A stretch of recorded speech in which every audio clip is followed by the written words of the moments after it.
Personne ne se souvenait vraiment du moment où le mensonge avait commencé.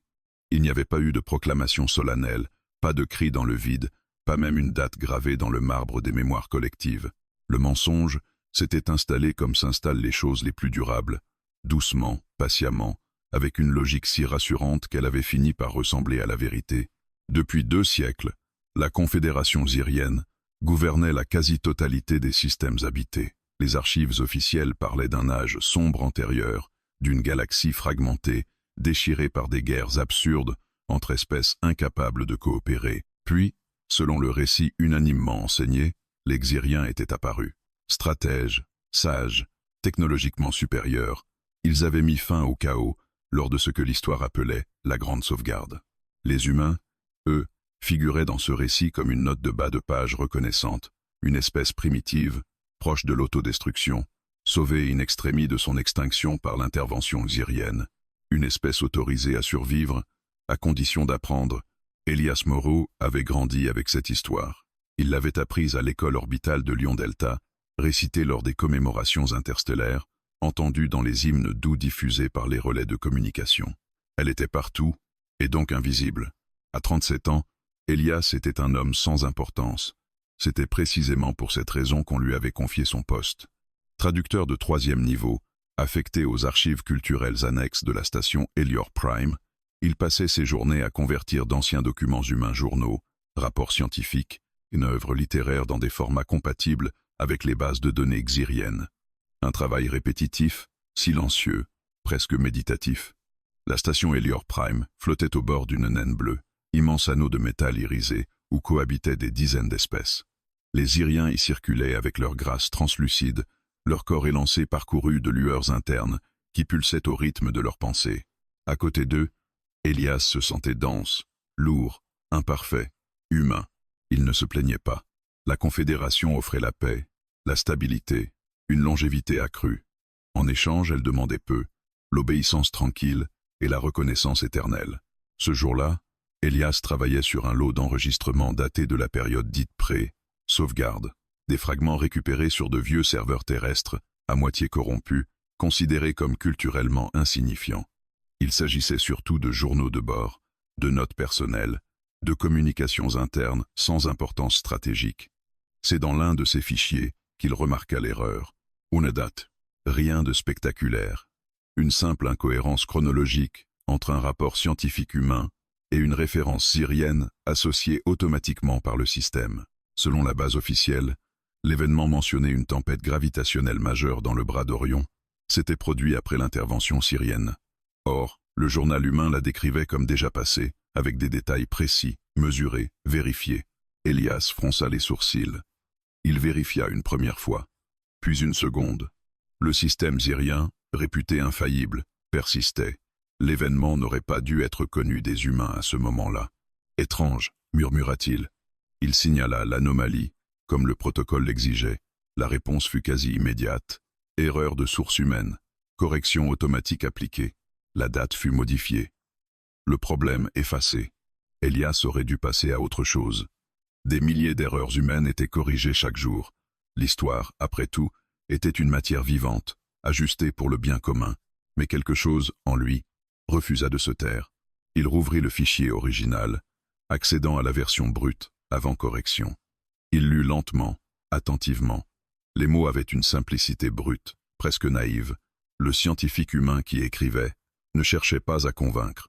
Il décrivait, il observait, il notait, avec l'enthousiasme calme de quelqu'un qui découvre l'univers sans savoir qu'il ment à l'histoire. Elias sentit un frisson lui parcourir l'échine. Il ouvrit un autre document, puis un autre encore. Partout, des détails concordants, des références croisées, des observations humaines qui, selon la chronologie officielle, n'auraient jamais dû exister. Ce n'était pas une erreur isolée. C'était un motif. Autour de lui, la salle des archives demeurait silencieuse. Les interfaces holographiques flottaient comme des méduses lumineuses. Des traducteurs aliens travaillaient à quelques mètres, leurs esprits reliés directement au flux de données. Aucun ne semblait troublé. Elias, lui, avait l'impression qu'un voile venait de se fissurer. Il se leva et s'approcha de la baie vitrée. Au-delà du verre renforcé, la naine bleue brûlait dans un calme éternel. La galaxie semblait paisible, ordonnée, Sauvé. Et si, murmura-t-il, la gorge sèche, et si l'histoire n'était pas aussi simple? Il se souvint des cérémonies de gratitude, des discours zyriens évoquant la compassion, le sacrifice, la responsabilité morale. Il se souvint de son père, qui disait souvent « Nous avons de la chance d'être encore là ». Pour la première fois, Elias se demanda « Sauvé de quoi exactement ?» Une notification s'afficha soudain devant lui. Discrète. Polie. Accès non prioritaire détecté. Veuillez limiter vos consultations aux tâches assignées. Le cœur d'Elias s'emballa. Il ferma les fichiers, tenta de calmer sa respiration. Ce n'était qu'un avertissement automatique. Rien de grave. Pourtant, il savait. Il venait de faire quelque chose d'irréversible. Ce soir-là, dans ces quartiers modestes, Elias ne parvint pas à dormir. Les images défilaient dans son esprit, dates incohérentes, phrases humaines effacées, corrections silencieuses. Le mensonge n'était pas brutal.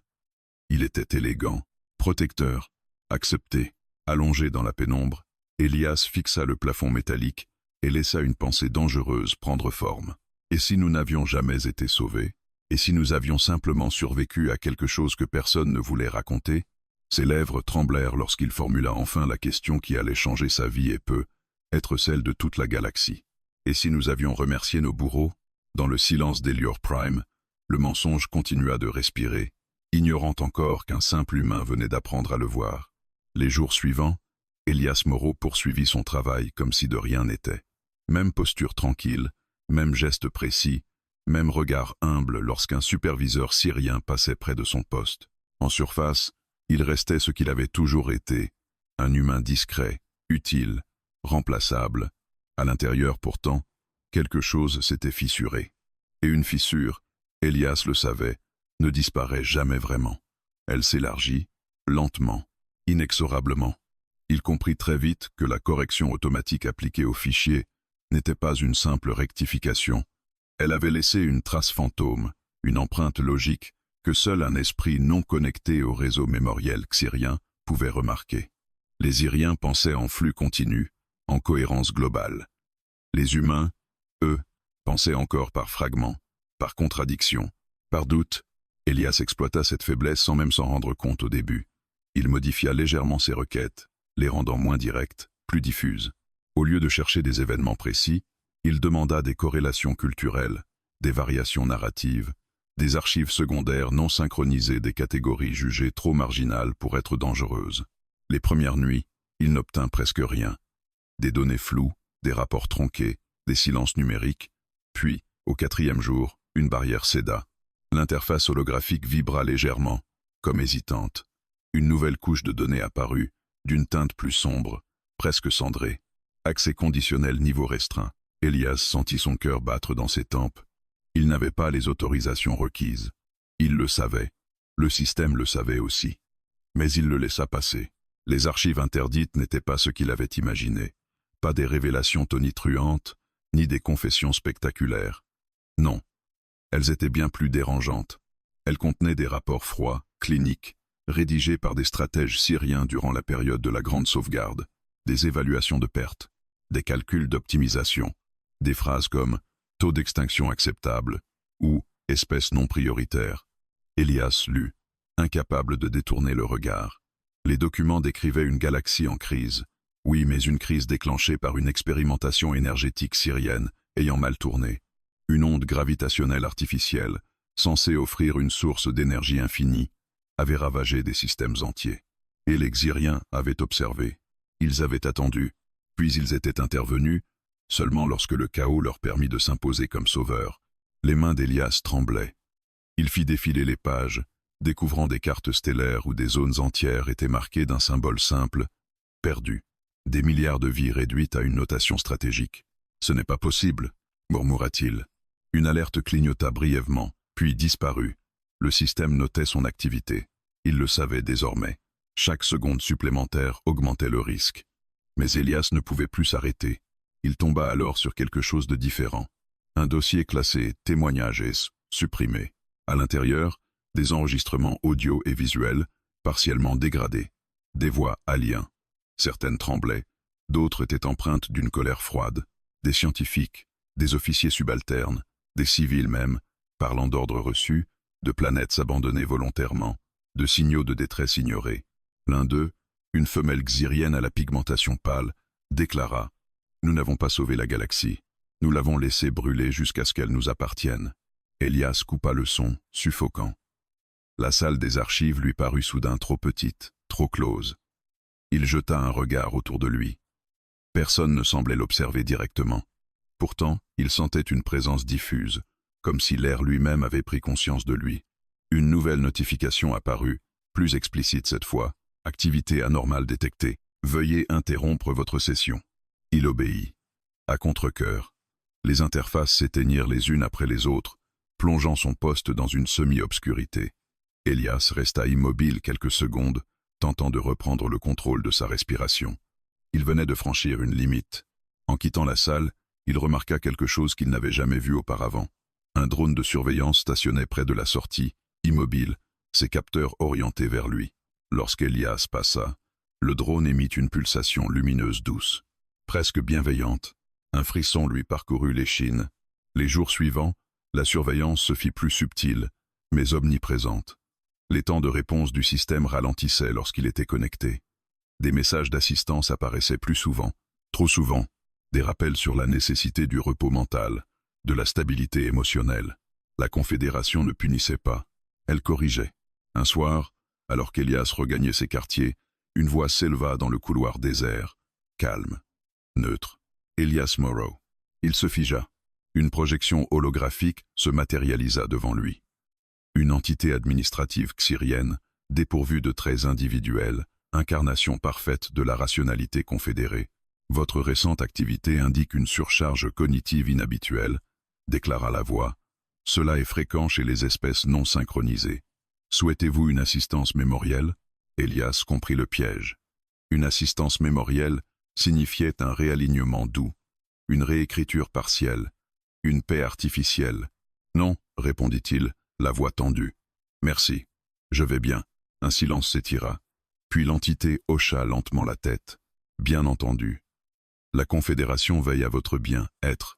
La projection disparut. Elias resta seul dans le couloir, le souffle court. Il savait. Pas tout, pas encore, mais suffisamment pour surveiller. Cette nuit-là, il n'osa pas se reconnecter aux archives. À la place, il relut de vieux carnets humains qu'il conservait depuis son enfance. Des textes maladroits, subjectifs, pleins d'émotions inutiles, des souvenirs non optimisés. Il comprit alors quelque chose d'essentiel. Les Iriens contrôlaient l'histoire parce qu'ils contrôlaient la mémoire collective. Mais la mémoire humaine, imparfaite et fragmentée, avait conservé des fissures, des échardes de vérité. Et ces échardes faisaient mal. Elias s'assit au bord de son lit, le regard perdu dans le vide. Il n'était ni un soldat, ni un héros, juste un traducteur, un homme ordinaire. Mais il détenait désormais une certitude terrifiante. La galaxie reposait sur un mensonge si vaste que personne n'osait l'imaginer faux. Et quelqu'un, quelque part dans le système, avait déjà commencé à se demander combien de temps encore cet humain poserait des questions. Dans le silence feutré d'Elior Prime, Elias comprit qu'il ne lisait plus l'histoire. Il la menaçait. Elias comprit qu'il ne pouvait plus avancer seul le jour où les archives cessèrent de répondre. Ce ne fut pas brutal, pas de verrouillage total, pas d'alarme, simplement le vide. Ses requêtes les plus anodines retournaient des résultats lisses, aseptisés, identiques aux manuels officiels. Les zones d'ombre qu'il avait entrevues s'étaient refermées comme une plaie cicatrisée trop vite. Le système s'était adapté. Il passa une journée entière à tenter de reproduire les accès conditionnels, modifiant les paramètres, fragmentant les requêtes, injectant des erreurs humaines volontaires dans ses recherches. Rien. La Confédération avait appris. Elias sentit une peur froide s'installer. Pas la panique, non. Une lucidité implacable. Il avait été toléré tant qu'il restait une anomalie statistique négligeable. Désormais, il était une variable connue. C'est alors qu'un message apparut là où il ne l'attendait pas. Pas sur une interface officielle, pas dans les flux de données. Sur un vieux terminal humain, isolé du réseau confédéré, qu'il utilisait rarement. L'écran clignota une seule fois avant d'afficher une phrase simple, en caractères imparfaits. « Tu cherches trop haut. Regarde ce qui a été jeté. » Elias resta figé. Personne ne communiquait plus ainsi. Les transmissions humaines hors réseau étaient considérées comme archaïques, vulnérables, inutiles. Il répondit pourtant « Qui êtes-vous » La réponse tarda. Longtemps. Puis, une erreur. Comme toi. Si tu veux la vérité, viens. Un ensemble de coordonnées suivies. Une station périphérique, officiellement désaffectée, située à la frontière d'un secteur oublié. Elias reconnut le nom dans les bases de données. Caro 9. Un ancien relais scientifique abandonné après la grande sauvegarde pour instabilité structurelle. Un mensonge de plus. Le voyage fut un cauchemar feutré. Elias utilisa un transport de maintenance, se mêlant aux flux secondaires, évitant les hubs principaux. Chaque saut hyperspatial semblait prolonger le temps, étirer sa culpabilité, renforcer sa certitude qu'il allait trop loin. Maisio continua. Caro 9 apparut enfin, masse sombre dérivant autour d'une planète morte. La station portait les stigmates de l'abandon. Panneaux arrachés, lumières intermittentes, absence totale de balises confédérées actives. À l'intérieur, l'air était froid, recyclé au strict minimum. Les couloirs résonnaient de ses pas. Elias sentit un vertige étrange, comme s'il entrait dans un lieu que la galaxie elle-même avait choisi d'oublier. « Tu es en retard », dit une voix. Il se retourna brusquement. La créature qui se tenait devant lui était xyrienne, mais différente de celle qu'il connaissait. Sa silhouette était plus anguleuse, sa peau translucide marquée de stries sombres, irrégulières des cicatrices biologiques, signe d'un esprit désynchronisé. Sa lumière interne pulsait de manière chaotique. « Elias Moreau », ajouta-t-elle. « Traducteur humain, curieux, dangereux. Qui êtes-vous » demanda-t-il, la gorge sèche. Elle inclina légèrement la tête. Sahel Kora, ancienne stratège mémorielle de la Confédération, classée instable, défectueuse, irrécupérable. Elle le dévisagea longuement. Autrement dit, une ennemie officielle de la vérité. Elias comprit alors. Il ne parlait pas à une dissidente ordinaire. Il parlait à quelqu'un qui avait contribué à bâtir le mensonge. Sahel Kora l'invita à la suivre dans une salle circulaire aux parois couvertes d'écrans éteints. Au centre flottait un ancien noyau de données, hors réseau, battant lentement comme un cœur artificiel. « Ici, dit-elle, la Confédération ne peut pas écouter. Elle ne comprend pas ce lieu, trop imparfait. Pourquoi moi » demanda Elias. « Pourquoi un humain ?» Un rire bref, presque douloureux, parcourut la gorge de Sahel Kora. « Parce que vous êtes les seuls à voir les fissures. » Elle activa le noyau. Des images jaillirent, des systèmes stellaires avant et après la grande sauvegarde. Les différences étaient subtiles, mais réelles. Des planètes manquaient. Des trajectoires avaient été altérées. La catastrophe n'était pas inévitable, expliqua-t-elle. Elle a été exploitée. Nous avons laissé mourir ce qui ne servait pas à la cohérence future. Combien ? Murmura Elias. La lumière de Sahel Kora s'assombrit.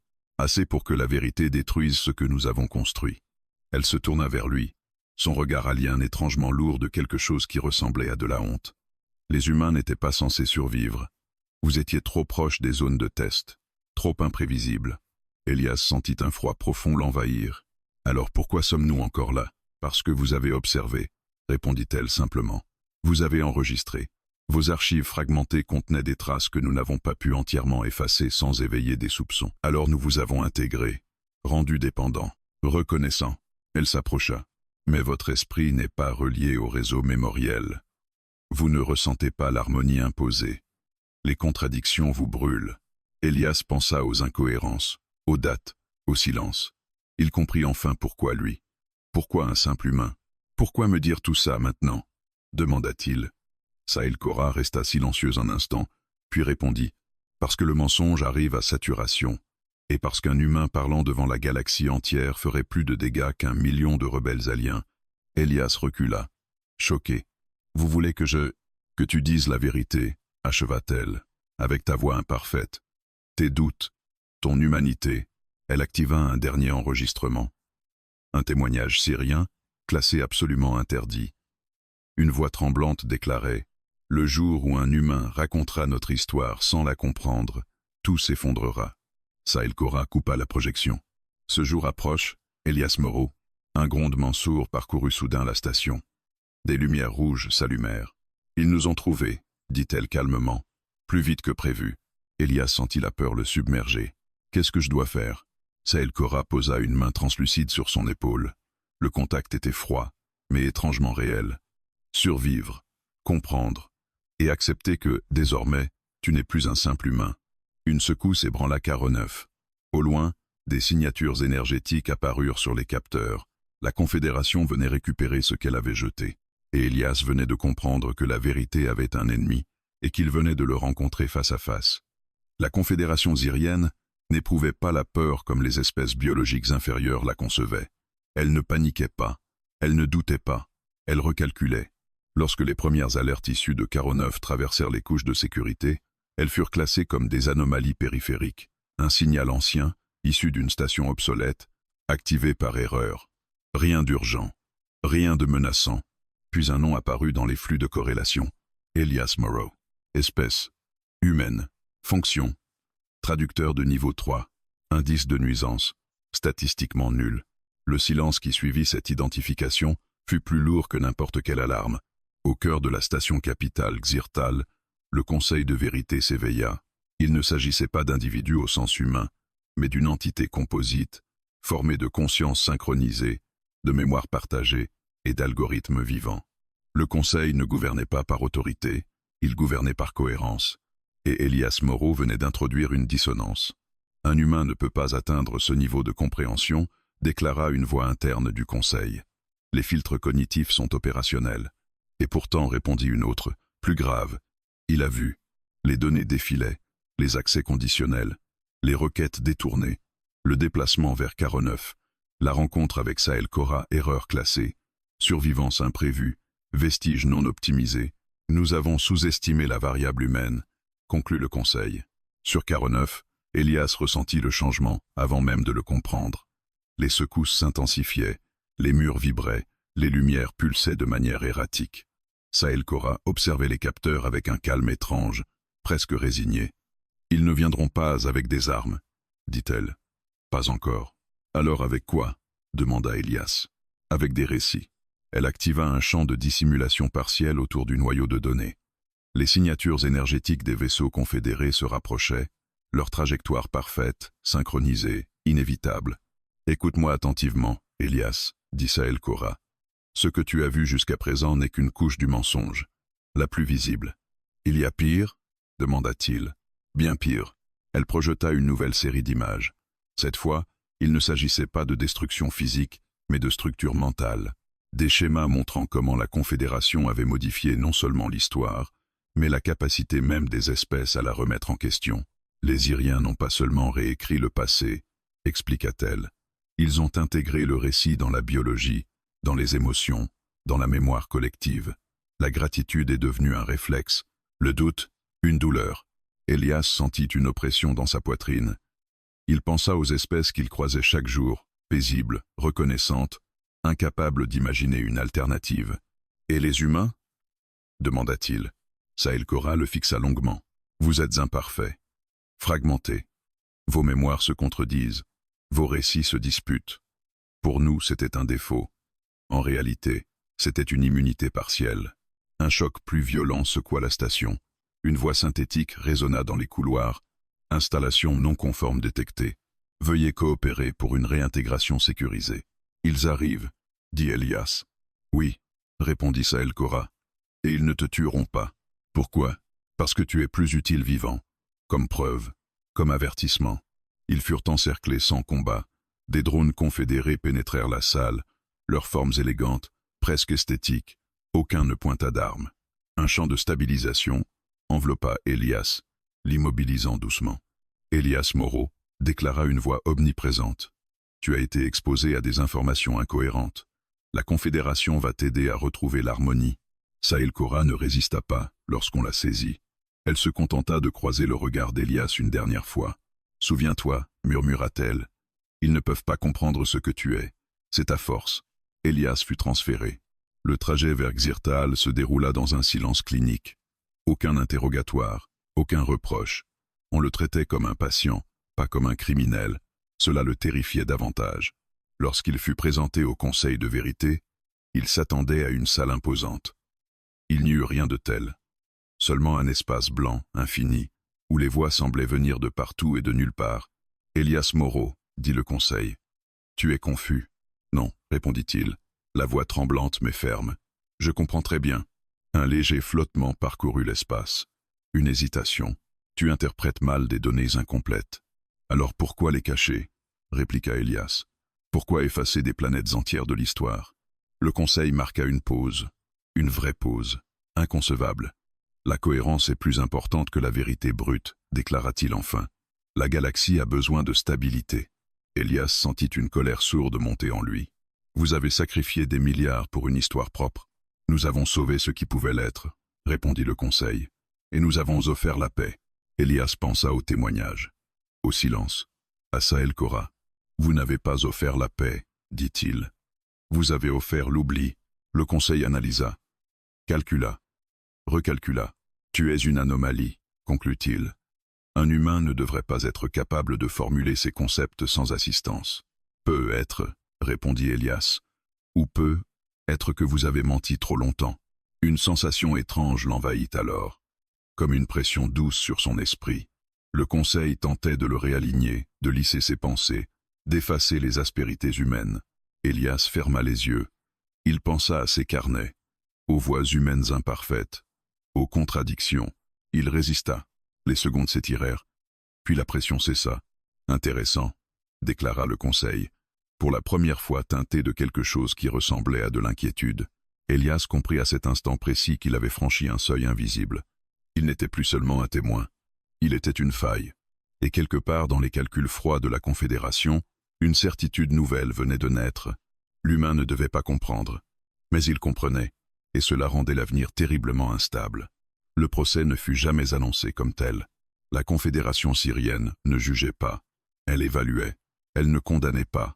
Elle réalignait.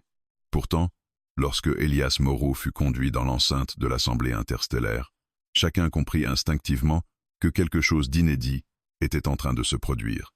L'Assemblée flottait dans l'orbite d'un monde neutre, vaste sphère de lumière et de matière, où convergeaient les représentants de centaines d'espèces.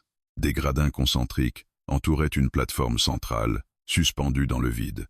Les délégations étaient déjà présentes, reliées physiquement ou par projection sensorielle. Un murmure parcourait la foule, une vibration d'anticipation, de curiosité, de malaise. Un humain n'avait jamais été placé là. Elias sentit le poids des regards, visibles ou non.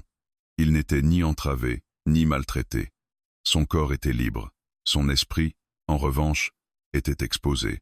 Il percevait la pression douce mais constante du réseau confédéré, prêt à intervenir au moindre dérapage cognitif. Cette session n'est pas un jugement, déclara la voix du Conseil de vérité, résonnant dans toutes les langues connues. Elle vise à dissiper une dissonance narrative. Elias inspira profondément. Appelez ça comme vous voulez, répondit-il. Mais je suis là pour dire ce que vous avez effacé. Un frémissement parcourut certaines délégations. Plusieurs espèces ressentaient déjà une gêne diffuse, sans en comprendre la cause. Le mensonge, intégré à leur mémoire, n'aimait pas être nommé. Elias Moreau, reprit le Conseil. Tu affirmes que la grande sauvegarde repose sur une interprétation erronée des événements. Non, corrigea Elias. Elle repose sur un mensonge délibéré. Un silence brutal s'abattit sur l'Assemblée. Jamais ce mot n'avait été prononcé ici. Le Conseil projeta aussitôt une série d'images. Planète reconstruite, civilisation prospère, statistiques de paix et de croissance. La réussite confédérée, la preuve par le résultat. Voici ce que la Confédération a accompli, déclara-t-il. Des milliards de vies préservées, une galaxie unifiée. Elias observa les images, puis leva les yeux. Et voici ce que vous ne montrez pas. À la surprise générale, le système autorisa sa requête. Elias projeta les archives humaines brutes.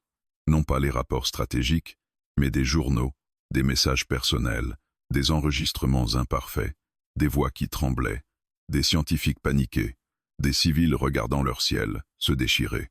Il ne parla pas tout de suite. Il laissa les mots humains faire ce que la logique alienne ne savait pas faire. Toucher. Ces documents ne sont pas cohérents, dit enfin Elias. Ils se contredisent parfois. Ils sont incomplets. Mais ils ont une chose que votre récit n'a pas. Laquelle? Demanda le Conseil. La peur, l'incertitude, le doute. Il fit défiler une carte stellaire, superposant la version officielle et les données brutes. Des systèmes disparaissaient. Ici, dit-il en pointant une zone vide.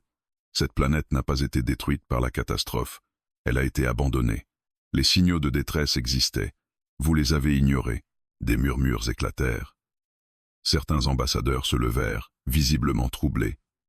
Une espèce aquatique interrompit brièvement sa projection, signe d'un stress cognitif intense. Ces pertes étaient statistiquement nécessaires, déclara le Conseil. Le chaos menaçait l'ensemble de la galaxie. Non, répliqua Elias. Le chaos menaçait votre contrôle. Il sentit une résistance mentale s'intensifier. Le réseau tentait de réinterpréter ses paroles, de les adoucir, de les rendre acceptables. Elias accéléra. Vous n'avez pas sauvé la galaxie. Vous avez attendu qu'elle brûle assez pour que plus personne ne puisse contester votre version. Une onde de dissonance traversa l'assemblée. Plusieurs espèces ressentirent une douleur aiguë, comme un souvenir qui se déchire. Des IA auxiliaires cessèrent momentanément de répondre, incapables de concilier les données. Le Conseil tenta une autre approche. Elias Moreau, tu es humain. Ton espèce est émotionnelle, subjective. Ton interprétation est biaisée. Elias sourit faiblement. Oui, et c'est précisément pour ça que je peux voir ce que vous avez lissé. Il activa le dernier témoignage. La voix de Sahel Kora résonna dans l'assemblée, enregistrée avant sa capture. Nous avons appelé cela la sauvegarde pour ne pas l'appeler un tri. Nous avons choisi qui méritait d'exister. Ce fut le point de rupture. Des délégations quittèrent la salle. D'autres se figèrent, incapables de traiter l'information. Certaines espèces commencèrent à ressentir des souvenirs contradictoires des fragments que le réseau mémoriel ne parvenait plus à contenir. Le Conseil resta silencieux plus longtemps qu'il ne l'avait jamais fait. « Tu comprends les conséquences de ce que tu fais ?» demanda-t-il enfin. « Oui, » répondit Elias. « Vous ne pourrez plus jamais prétendre être les seuls auteurs de l'histoire. La vérité brute détruira l'ordre, » insista le Conseil. « Peut être, » dit Elias doucement. « Mais un ordre bâti sur un mensonge mérite de tomber. » La pression mentale atteignit son paroxysme. Elias sentit ses tempes brûler. Le Conseil tenta une dernière fois de le réaligner, de le noyer sous une harmonie artificielle. Mais quelque chose avait changé. Les réseaux n'étaient plus unifiés. La vérité, une fois prononcée devant témoins, ne pouvait plus être contenue. Elle se propageait non pas comme une donnée, mais comme une expérience. Soudain, Elias disparut de la plateforme. Pas violemment, pas dramatiquement, simplement effacé du champ public. Les flux annoncèrent un transfert de sécurité. Mais le mal était fait. Dans toute la galaxie, des êtres commencèrent à se poser une question qu'ils n'avaient jamais formulée auparavant, et si ce que nous appelions paix n'était qu'un oubli bien organisé. Dans l'ombre, le Conseil de vérité calcula des milliards de scénarios. Et pour la première fois depuis la Grande Sauvegarde, aucun n'aboutissait à une certitude stable. Le procès était terminé. La réalité, elle, ne faisait que commencer. La disparition d'Elias Moreau ne provoqua pas de panique immédiate. La Confédération Zirienne avait perfectionné l'art de l'effacement doux. Aucun communiqué officiel ne parla d'arrestation ou de censure. Le procès fut requalifié en incident narratif clos. Les archives publiques furent ajustées, les enregistrements tronqués, les flux de données stabilisés. En apparence, tout rentra dans l'ordre. Mais le mensonge, une fois fissuré, ne meurt jamais en silence. Dans les heures qui suivirent l'Assemblée, des anomalies commencèrent à apparaître aux confins du réseau mémoriel confédéré, des souvenirs qui refusaient de s'aligner. Des espèces entières rapportèrent des rêves étranges, peuplés d'images qu'elles n'avaient jamais vécues, des ciels en feu, des planètes abandonnées, des appels restés sans réponse. Les IA de régulation tentèrent de corriger. Elles échouèrent, car ce qui se propageait n'était pas une information, mais une dissonance. Sur la planète récif de Thalassa, une délégation aquatique suspendit toute communication officielle après qu'un ancien chant funéraire, censé honorer la sauvegarde, déclencha une douleur collective insupportable. Les chanteurs ressentirent soudain le poids de noms oubliés. Des milliers, peut être des millions. Sur Virexum, un monde industriel, des ouvriers aliens cessèrent le travail, incapables d'expliquer pourquoi leur souvenir de prospérité s'accompagnait désormais d'une honte inexplicable. Les chiffres restaient bons. Les émotions, non. La Confédération observa, calcula, ajusta, mais chaque correction engendrait une nouvelle faille. Le Conseil de vérité se réunit en continu, ses consciences synchronisées parcourant des milliards de lignes de probabilité. Tous les scénarios convergeaient vers une même conclusion. Le récit unifié ne tenait plus, le mensonge est en train de mourir. Formula une conscience du Conseil. Non, répondit une autre. Il est en train de se souvenir. Pendant ce temps, Elias Moreau se réveillait. Il était allongé dans une pièce blanche, sans angle, sans ombre. Aucun instrument visible, aucun champ de contrainte perceptible. Il se sentit étonnamment lucide, comme si quelque chose avait cessé de lui peser sur l'esprit. « Où suis-je » demanda-t-il. Une voix répondit non pas de l'extérieur, mais à l'intérieur de sa perception, dans une zone de latence narrative. En clair, un endroit où la Confédération ne sait pas encore quoi faire de toi. Elias se redressa. Il comprit alors qu'il n'était pas seul. Sahel Cora se tenait à quelques pas, affaiblie, sa lumière interne vacillante mais stable. Elle avait survécu. Il ne pouvait pas nous éliminer, dit-elle. Pas après l'Assemblée. Cela aurait confirmé trop de choses. Alors il nous cache, conclut Elias. Temporairement, elle s'approcha, observant les parois blanches. Le Conseil est pris au piège. Elias, s'il efface la vérité, il admet qu'elle existe. S'il la laisse circuler, il perd le contrôle. Elias ferma les yeux un instant. Il ressentait la galaxie autrement, comme un écho lointain. Des vagues de confusion, de colère, de tristesse. Les gens souffrent, murmura-t-il. Oui, répondit Sahel Cora. Parce que la paix qu'il connaissait était anesthésiante. La douleur revient toujours quand l'anesthésie se dissipe. Les jours où ce qui en tenait lieu passèrent dans cet espace hors du temps. Elias et Sahel Cora furent interrogés à plusieurs reprises, toujours avec douceur, toujours avec cette politesse glaçante propre à la Confédération. « Regrettes-tu tes paroles » demanda une fois le Conseil. « Non, répondit Elias sans hésiter. « Comprends-tu que la vérité détruit? Je comprends qu'elle révèle ce qu'il était déjà. » Aucune réponse ne satisfaisait les algorithmes. Pendant ce temps, à l'extérieur, la galaxie changeait. Des systèmes entiers suspendirent leur allégeance, non par rébellion armée, mais par refus cognitif. Ils ne reconnaissaient plus l'autorité d'un récit unique. Les anciennes cérémonies de gratitude furent abandonnées. Certaines espèces commencèrent à exhumer leurs propres archives, découvrant des lacunes, des incohérences, des silences qui hurlaient. Des enfants aliens posaient des questions que leurs parents n'avaient jamais formulées. Avant la sauvegarde, qui étions-nous vraiment? Les IA éducatives, programmées pour diffuser l'histoire officielle, commencèrent à produire des réponses contradictoires. Certaines se mirent en veille permanente, incapables de résoudre le conflit logique. La Confédération tenta une dernière manœuvre. Elle diffusa un nouveau récit, non plus celui de sauveur parfait, mais celui de gardien imparfait. Elle admit des erreurs mineures, des pertes regrettables, sans jamais reconnaître l'intention, une vérité diluée, espérant calmer la dissonance. Cela fonctionna, partiellement, mais pour beaucoup, c'était trop tard, car une fois que le mensonge meurt, même lentement, il laisse derrière lui une question impossible à ignorer. Qui décide de ce que nous sommes censés oublier? Dans la pièce blanche, Elias sentit une chose étrange se produire. La pression mentale qui l'entourait depuis des semaines, des mois, se dissipa soudain. La voix du Conseil retentit, différente, moins assurée. Elias Moreau. Tu es devenu un point de référence. Un symbole. Je n'ai jamais voulu l'être, répondit-il. Cela n'a plus d'importance. La vérité ne nous appartient plus. Un silence. Tu seras libéré. Elias ouvrit les yeux, stupéfait. Pourquoi? Parce que te retenir renforcerait ce que tu représentes. Et parce que nous ne pouvons plus effacer ce que tu as déclenché. Sahel Cora sourit faiblement. Le mensonge est mort, murmura-t-elle. Pas remplacé, pas corrigé, mort. Les parois blanches s'effacèrent lentement, révélant l'espace, immense et incertain. La galaxie n'était plus unifiée par un récit commun, mais traversée par une multitude de vérités incomplètes. Elias sentit un vertige. La stabilité avait disparu, à sa place, une responsabilité écrasante. Il comprit alors que la fin du mensonge n'était pas une victoire. C'était un commencement douloureux. Et dans ce nouveau monde, sans histoire unique, chacun allait devoir apprendre à vivre avec ce que la vérité exige toujours en retour, la mémoire et le choix.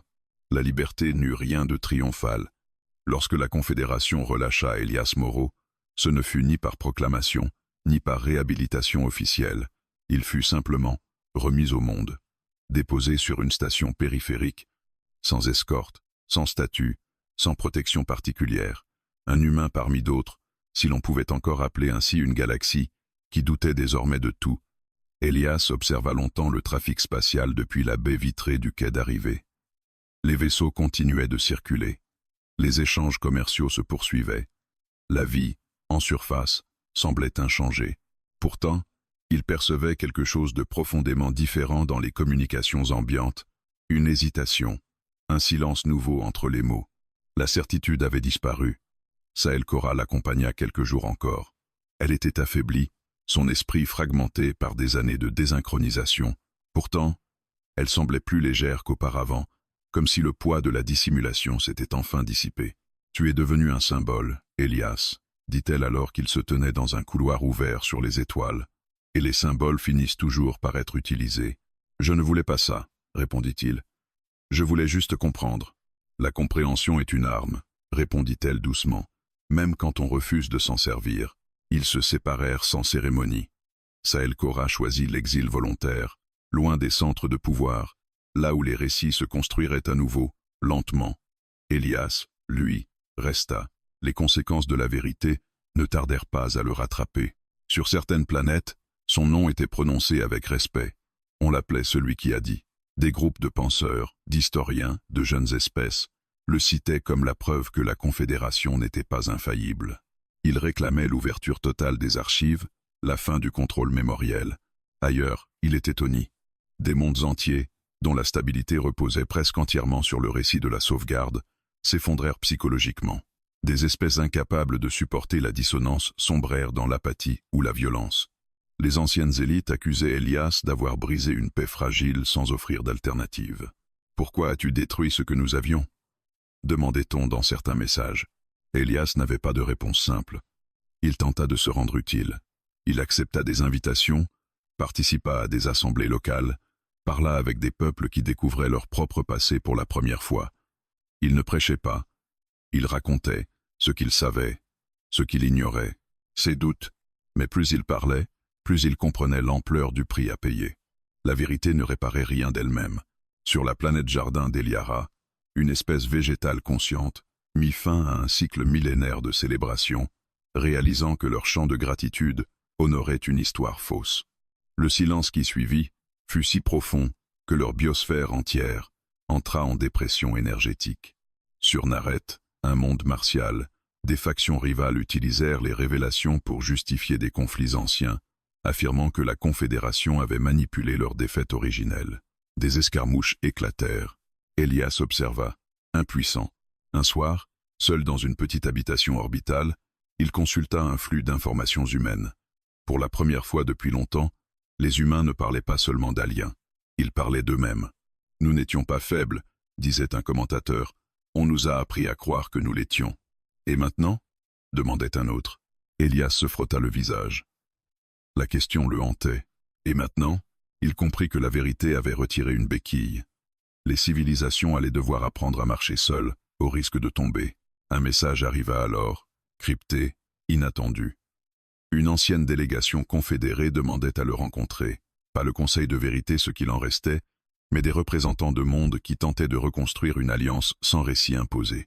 La rencontre eut lieu sur une station neutre, plus modeste que l'ancienne assemblée. Les représentants n'étaient pas synchronisés.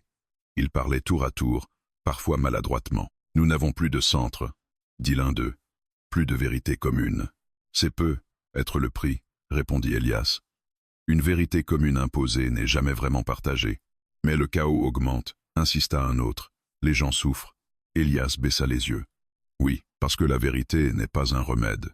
C'est une responsabilité. » Ils lui demandèrent de les guider, de devenir un arbitre, un gardien du récit. Il refusa. « Si je prends cette place, dit-il, je deviendrai ce que j'ai combattu. Une voix unique, un centre, un filtre. » Le silence suivit. Puis, lentement, un respect nouveau. Elias quitta la station avec un poids supplémentaire sur les épaules, celui d'avoir refusé le pouvoir. Les semaines passèrent. Il voyagea peu, observa beaucoup. La galaxie se fragmentait, non pas en empires rivaux, mais en interprétations. Chaque peuple racontait désormais son histoire à sa manière, avec ses angles morts, ses erreurs, ses vérités douloureuses. Un jour, Elias reçut un message d'un enfant alien. Quelques mots simples. « Pourquoi ça fait mal quand on apprend la vérité ?» Elias mit longtemps à répondre. « Parce qu'elle enlève ce qui nous protégeait de nous-mêmes. » Il comprit alors que le plus grand mensonge n'était peu, être pas celui de la Confédération. C'était l'idée que la vérité rend libre sans coût. La vérité avait un prix. Et ce prix, la galaxie entière était désormais en train de la prendre espèce après espèce, monde après monde, mémoire après mémoire. Elias leva les yeux vers les étoiles.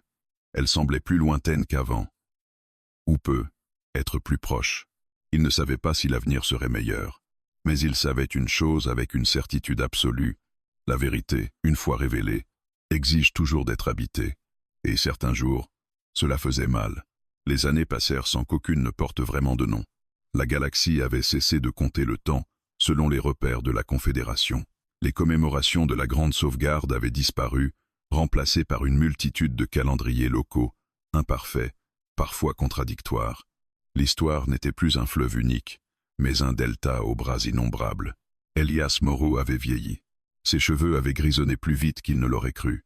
Son visage portait les marques d'un homme qui avait trop écouté, trop compris. Il ne voyageait presque plus. Il s'était installé sur une petite station humaine, reconstruite à la frontière de plusieurs anciens secteurs confédérés. Un lieu discret, sans prestige, choisi précisément parce qu'il n'avait jamais été au centre de quoi que ce soit. C'est là qu'on venait parfois le voir.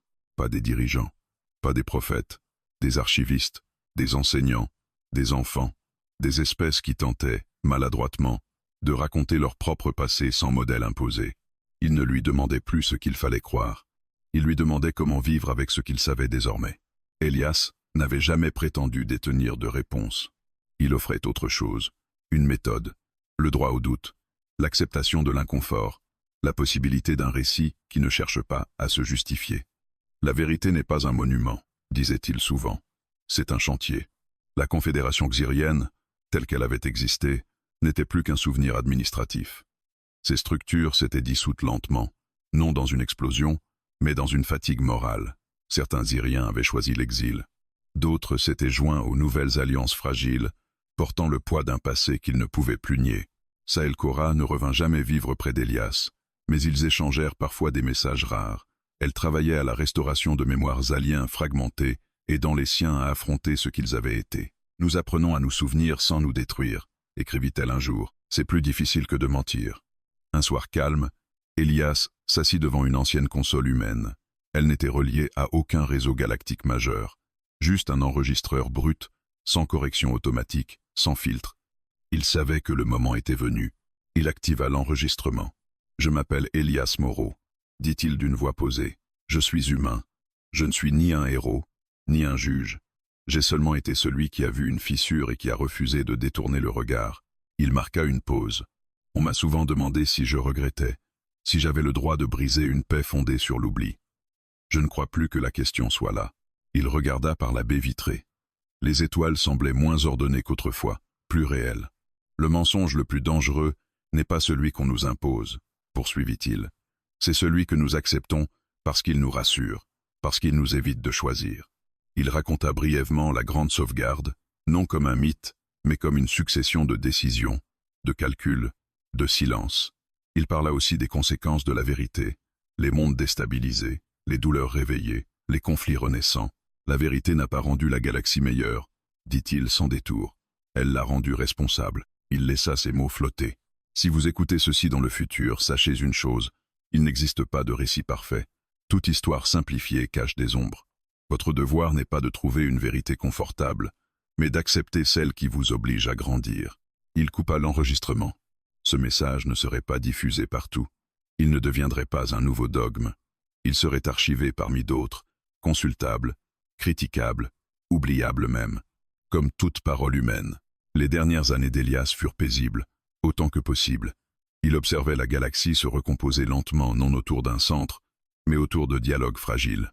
Des espèces autrefois silencieuses racontaient enfin leur version des événements. Certaines se contredisaient. Elias souriait alors. La contradiction était devenue un signe de vie. Un jour, un enfant humain lui demanda « Est-ce qu'on pourra un jour mentir à nouveau pour être tranquille ?» Elias réfléchit longuement avant de répondre. « Oui, dit-il finalement. Probablement. C'est une tentation universelle. Mais maintenant, tu sauras que c'est un choix, pas une fatalité. » L'enfant hocha la tête, sans être sûr de comprendre. Lorsque Elias sentit sa fin approcher, il ne ressentit ni regret ni fierté, seulement une fatigue douce et une certitude calme. La galaxie ne serait plus jamais unie par une seule histoire, et c'était peu, être ainsi qu'elle devait grandir. Dans les années qui suivirent sa mort, les humains furent peu à peu reconnus, non comme des sauveurs, ni comme des destructeurs, mais comme des gardiens de récits. Des êtres capables de conserver des versions multiples, imparfaites, inconfortables, sans chercher à les fusionner. Le nom d'Elias Moreau entra dans certaines archives. Dans d'autres, il disparut. Et c'était très bien ainsi, car son héritage n'était pas un nom. C'était une question, désormais gravée au cœur de la galaxie, que sommes-nous prêts à oublier pour avoir la paix, et que sommes-nous enfin prêts à nous souvenir pour être libres?